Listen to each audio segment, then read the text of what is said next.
So, it's about time we finally take a look at the last of the 5 new shock operations maps that are coming to Battlefield 1 in the June update. In the previous episodes, we took a look at the River Somme, Giant's Shadow, Priest Terre, or even Lubkov Pass. And now, it is finally time for the Zeebrugge.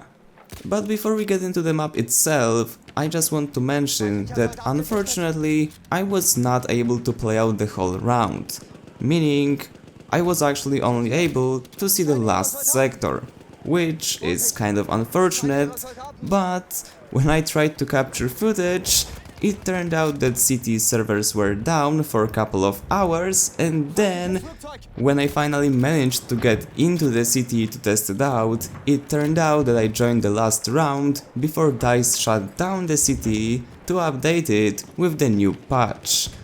But either way, I decided to use the footage I managed to capture and actually show you the map. So, how does the map play out? If you played previous Battlefield games, for example Battlefield 4, it is somehow similar to the Operation Locker. If you've played Battlefield 3, it is even more similar to the Operation Metro. And I'm not talking about map design here. Those don't really relate to each other if you compare them side to side. They don't look similar. It's about the gameplay flow.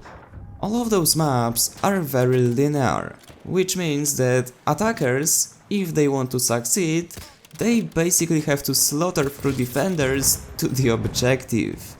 They don't have many ways to flank them or to apply some tactics. I mean, they can apply some tactics while pushing, but they can't really apply anything advanced when it comes to flanking, surprising the enemies, and other stuff like that. They can't really utilize the map design to their advantage, because, to be completely honest with you guys, the map itself puts them at the huge disadvantage.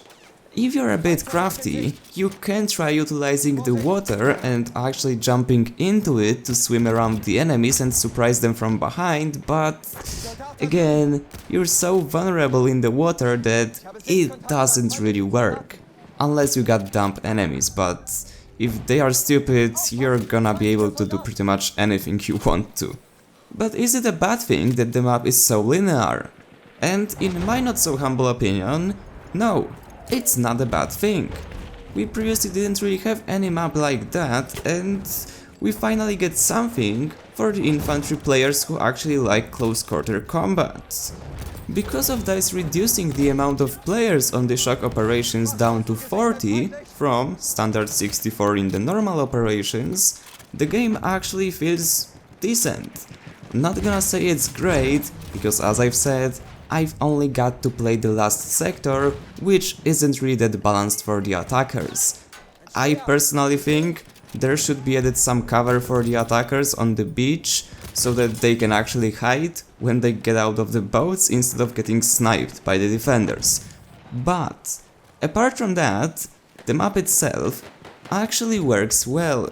There is enough cover for both sides. Defenders can hide behind something to defend the objectives, and attackers are also not left in the open while pushing the flags, which is something very important.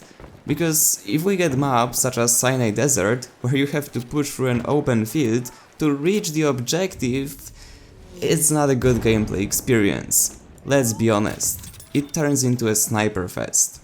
The only thing I would improve myself on Zeebrugge, if I were to design the map, is removing planes from this map.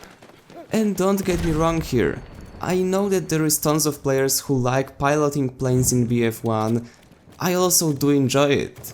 I really like going on a huge killstreaks with those, but at the same time, I want maps to be balanced for both sides. And Zeebrugge is not really a map for the plane to be present on. Because when you pick the attack plane, or even worse, a heavy bomber or even a normal bomber, it is so easy to destroy the enemy team because the map is so linear that you basically can spam into one place and keep getting kills with the splash damage. It really is easy to do.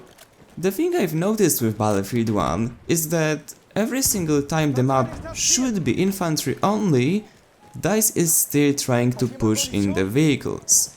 Example, in the Name of the Tsar DLC and Tsaritsyn map. Everyone wanted it to be the infantry only combat. And we get this stupid landship on the map. Same for the Nivel Knights. It would also be such a great infantry only map. But again, we get tanks implemented here. Now I'm not saying we should get rid of the vehicles in the whole game, I'm just saying we should find some fine balance between having infantry only maps and maps with both infantry and vehicles. Because forcing those vehicles to every single map clearly does not work. I'm quite sure that everyone in here will agree that it's not enjoyable to keep dying from this one guy in the plane who's just invincible and it takes no skill to actually score kills for him. Abusing planes on Zeebrugge is even worse than Monte Grappa, and as we all know, Monte Grappa has quite a huge problem with those in the operations game mode. It's literally a plane fest.